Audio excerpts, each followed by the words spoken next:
TeachMeGrappling.com here, showing you a counter to a guard pass that's commonly done.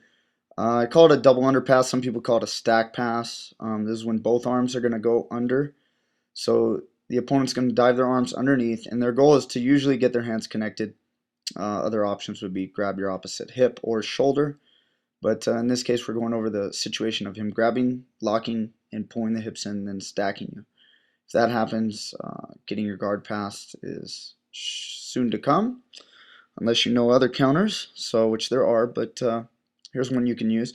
I always suggest don't let somebody ever lock their hands. They shouldn't be able to lock a double under, if you're on the ball, so don't let them lock.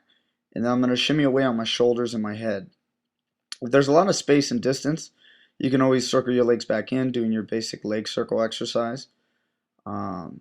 So if he drives his shoulders forward, it becomes difficult unless you have extreme flexibility.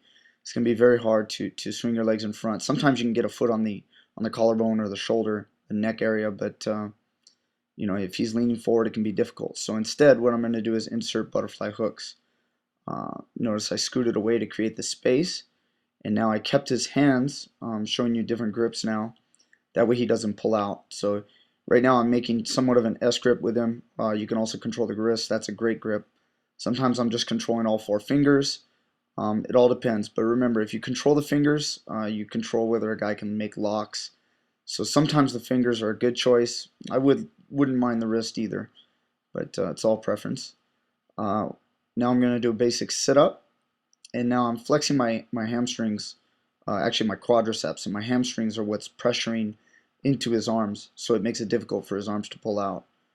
If I give a gap, he'll be able to pull his arms out right away. So holding his wrists here, I'm going to flex my quads, and that's going to cement his arms stuck by my hamstrings. Now I can attack his neck. He's got no defense. I'm going to stuff a guillotine in, and then we're going to lock it Marcelo style, with the left arm coming up, covering his collarbone. Okay, here's the lock. I'm going to show it to you. It's just a basic guillotine grip, nothing fancy. Grab onto your that little meat on the hand, and I don't use a thumb when I grip. And then I'm going to bend my left wrist so that my forearm bone covers the collarbone. At this point, you can throw your left leg over if you like, lean onto the side of his head, and get the tap out. Other different chokes you can get as well. You can get this modified guillotine where you have both elbows in. Both my hands will come together, my elbows will come together, my chest will go forward, that way his head can't escape. It's a good choke. It's been used quite a bit in competitions. Still considered, I would say, an advanced technique, but it does work. Also, the rear naked choke style lock, where you put the arm in all the way deep and grab your biceps like a rear naked, that also will work just fine.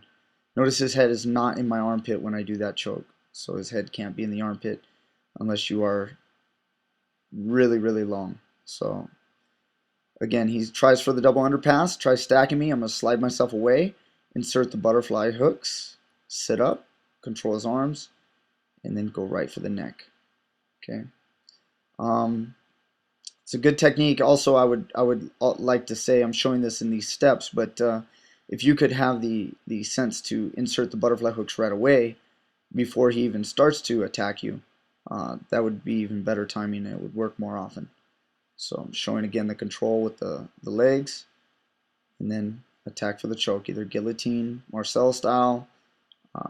You got the modified 10 finger or the rear naked choke style, front naked choke. Thank you. Teach me grappling.